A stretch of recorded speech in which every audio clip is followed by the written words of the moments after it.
Shortly after my appointment in 1978, the full effects of integration took place in this country. And with that change, the black organizations, our black fraternities and sororities, as well as our black religious and legal organizations and other social organizations, were shifted from their traditional African bottom-up control to the typical European top-down control. Because of the financial turmoil we had shortly after my appointment, Phi Beta Sigma never had the time to focus on making the constitutional changes that were envisioned in the report on the form and function of the conclave.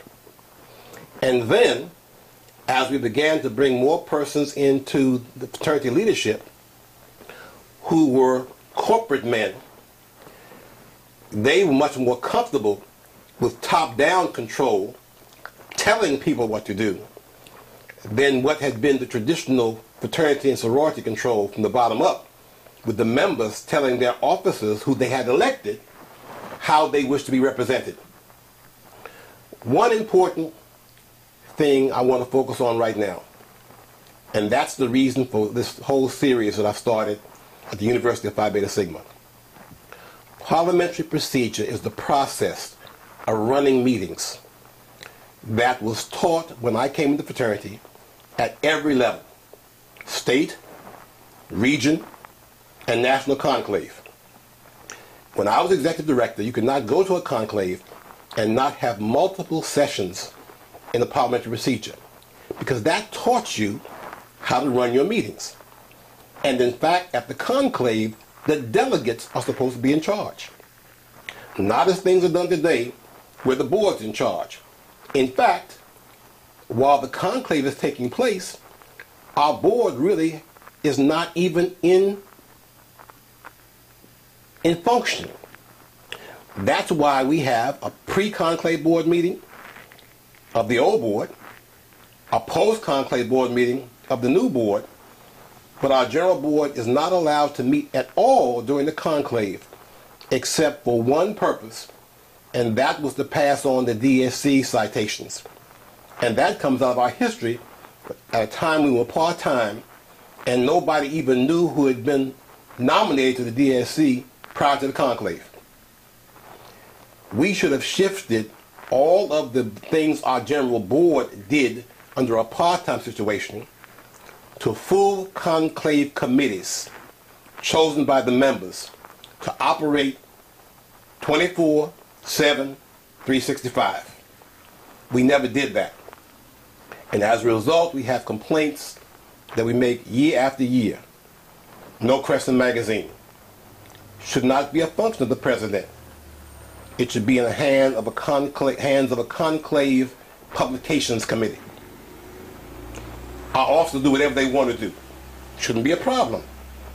Our conclave should have a committee that would indicate the responsibilities and processes of our officers.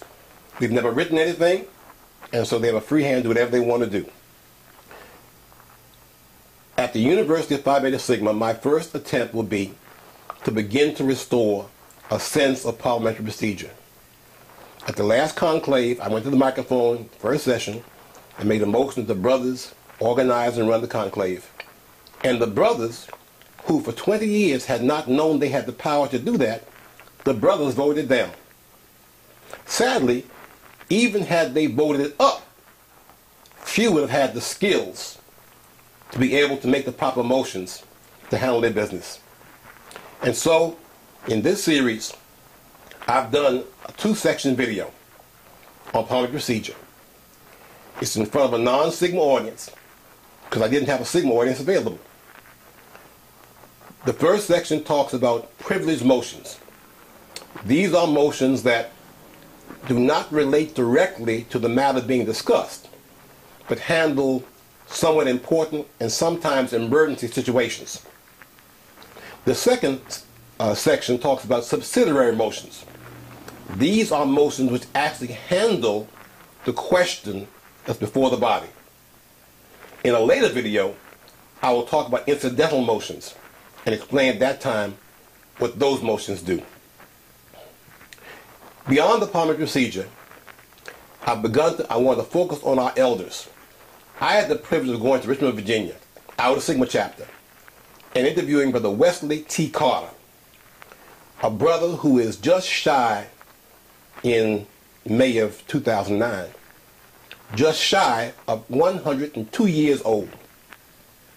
I called Brother Carter. I said, Brother Carter, I'm coming to Richmond to film the 8 Alpha Sigma chapter members who together have 450 years of Sigma service, with you having almost 80 of those years yourself. I said, the brothers want me to pick you up on my way in town. He said, I'll drive. I said, no, Brother Carter, you didn't quite understand me. You're 101 years old. The brothers want me to pick you up. Brother Carter told me, I've got 2 cars, and my driver's license does not expire until 2012. I'm going to drive myself. I thought the brother would see now. When you see the interview with Brother Carter, you will wish that you had the strength at 80 that he has at almost 102. The second interview is with Tom Washington, longtime member of Alpha Sigma chapter. For many, many years, Tom was our facilities manager in our headquarters. Worked every day taking care of our headquarters without any reimbursement, often paying Sigma's bills out of his own pocket. The third video is of the memorial service of Colonel Lucius E. Young. Colonel Young met Bill Dorr at the train at Union Station in 1975 and drove him to the headquarters. On the way, he told Bill Dorr that he was going to serve as a volunteer every day from 8 a.m. to 2 p.m.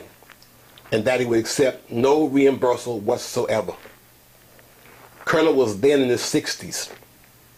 He served from 1975 every day to well past 1993, passing away just recently at 99 years of age. Colonel Young, in the Distinguished Service Chapter of Phi Beta Sigma Fraternity, the single African American in history to have ever been president of Alpha Phi Omega National Service Fraternity, also in their DSC. It's only fitting that his memorial service was held at our headquarters. No Sigma in our history deserves that honor more appropriately than Colonel Young. I filmed the entire service, you'll be able to see that, and his burial with full military honors the next day at Arlington National Ceremony. And that tape will be coming forward very soon also. I hope that you will enjoy these interviews with our elders. I hope that you will learn from the first section of the videos on parliamentary procedure. I welcome brothers around the country to begin making videos and contributing to the University of Phi Beta Sigma. As members of Phi Beta Sigma, each of us is in charge. No man, nobody is more important than any of us.